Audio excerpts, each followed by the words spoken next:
안녕하세요. 전업투자 달빛 노을입니다. 오늘은 24년 9월 28일 토요일입니다. 휴무일이라 오늘은 제 소개를 잠깐 드리려고 합니다. 저는 21살에 우연히 집 앞 도서관에서 주식 투자 책을 빌려보게 되었고, 컴퓨터 앞에서도 돈을 벌 수 있다는 매력에 200만 원으로 주식 투자를 처음 시작하게 되었습니다. 그 당시가 2010년도 초반이었는데, 그때 당시 피파 온라인 2를 넥슨이 아닌 네오위즈 게임즈에서 운영을 하고 있었죠. 네오위즈는 그 당시 주가가 7만 원에 육박하는 우량 주식이었어요. 주식 투자를 처음 시작하다 보니 아는 지식도 없고 테마주도 없지만 피파 온라인이 흥행할 거라는 걸 게임을 직접 해본 당사자이기에 자신있게 투자하였습니다.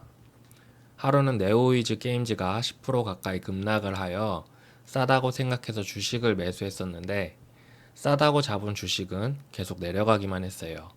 그 이유는 게임 운영사가 네오위즈 게임즈에서 넥슨으로 피파 라이센스가 넘어갔기 때문이었죠.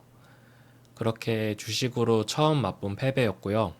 이후에도 수백 번, 수천 번 패배를 맛보았지만 조금만 더 하면 될 것 같은데 라는 바보 같은 생각으로 여기까지 왔다고 생각합니다. 저에게 다시 그 당시로 돌아갈 수 있다면 아마 주식 투자를 하지 않았을 것 같아요. 모든 돈 잃은 사람이 같은 힘든 마음이겠지만 저는 남들보다 몇십 배 이상의 시간과 돈을 투자했기 때문에 아무래도 더 힘들었던 것 같습니다. 그럼에도 주식 투자를 아직까지 하는 이유는 그래도 십수년 동안 해왔던 경험치가 있다고 믿기 때문입니다. 상장 폐지도 기억나는 건 5번 넘게 당했습니다.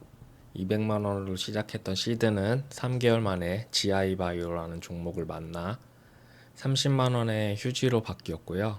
그 외에도 시그널 엔터테인먼트, 바른손 E&A 등 정말 개잡주라는 개잡주는 다 해봤던 것 같아요. 그 당시 가장 유명했던 테마주는 DI라고 아시다시피 싸이 관련주였거든요. 싸이 아버지가 운영하는 회사라는 이유로 엄청나게 주가가 올라가면서 그 끊임없이 올라가는 주식을 보면서 나도 언젠가 저런 주식을 실력으로 매수해서 많은 돈을 벌 수 있을 거라는 꿈을 가지게 되었습니다. 그때부터 주식 차트 책을 중점적으로 봤던 것 같아요. 시중에 나온 주식 책을 도서관 신규 도서에 신청을 해서 빌려보게 되었고, 너무 보고 싶은 책들은 서점에 직접 찾아가서 앉은 자리에서 다 봤던 것 같아요. 대학생이었던지라 책 사는 돈도 아까웠고, 책 사는 돈이면 주식 시드를 늘리는 게 맞다고 생각했기 때문에 돈이란 돈은 모두 주식에 집어 넣었습니다. 그렇게 대학 생활을 하는 동안 1,000만 원 이상의 주식 투자에 돈을 날리고 졸업하게 되었습니다. 운 좋게 4학년 때 취업계를 내고 대기업 영업직으로 일을 하게 되었는데, 술 담배도 못하고 오로지 주식만 조금 알았던 애가 그 영업꾼들의 등쌀을 이겨내지 못하고 금방 퇴사했어요. 그리고 그 이후에도 몇 번의 입사와 퇴사를 반복하게 되면서 주식을 제대로 시작해야겠다는 생각이 들었습니다. 저는 제가 전업 투자를 한다고 주식을 잘할 거라고는 생각은 하지 않았습니다. 왜냐면 5년 동안 주식 투자로 처절하게 망했기 때문이죠. 하지만 나이만 차고 경력은 없는 중고 신인으로 스펙 차고 넘치는 어린 친구들을 이길 자신이 없었습니다. 그 당시부터 이제 유튜브라는 본격적인 컨텐츠 시대가 도래했고요. 블로그를 통해 돈을 버는 인플루언서라는 직업도 처음 들었기 때문에 그동안 내가 했던 경험을 블로그로 남기고 돈을 벌어보자 해서 블로그도 닥치는 대로 시작했습니다. 열심히 내가 경험했던 모든 걸 공유하고 돈을 많이 벌려고 했는데, 뭐 글 쓰는 능력, 편집, 실력 이런 것도 중요하지만 가장 중요한 하나는 내가 주식으로 돈을 벌어야 사람들이 관심 있게 봐준다는 것이었어요. 처음엔 주식 블로그로 시작했지만 점점 잡 블로그로 변질되면서 티스토리는 광고 제한까지 걸리는 바람에 블로그도 개같이 멸망했습니다. 정말 열심히 했는데 하는 족족 개같이 망했습니다. 지나고 보니 위기는 기회라는 말이 이때 쓰였습니다. 주가는 IMF급 최저가를 찍고 반등을 시작하였는데 저도 이 코로나 반등 시기에 7천만 원이라는 돈을 벌었습니다. 그동안 주식과 비트코인을 날린 돈을 합치면 5천 정도 됐는데 드디어 본전을 회수할 수 있게 되었죠.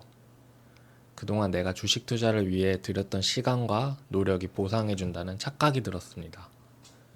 단순히 시장이 반등하는 장이었기에 무얼 사도 오르는 장이었어서 나도 우연히 돈을 번 것인데 내가 잘해서 번 것이라고 무서운 착각을 하게 되었죠.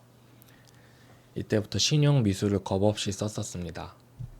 그리고 주식 투자자가 절대 하지 말아야 될 제1의 격언, 종목과 사랑에 빠지지 마라. 저는 여기에 걸리고 말았습니다.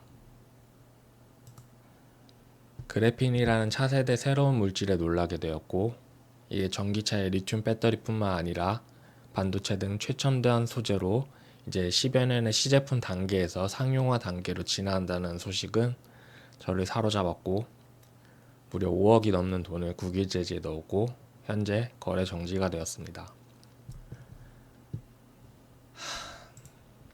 저는 이 돈이 이제 더 이상 살아날 것이라고는 생각하지 않아요. 사실 이 종목 언급만으로도 저에게는 큰 상처와 트라우마이기에, 그리고 저뿐만 아니라 제 지인 가족들 모두 큰 상처와 아픔에 아직도 짓누르고 있기 때문에 너무나도 힘든 시간을 보내고 있고, 그런 와중에도 주식 투자를 하고 있다는 제 자신이 너무 비참할 따름입니다.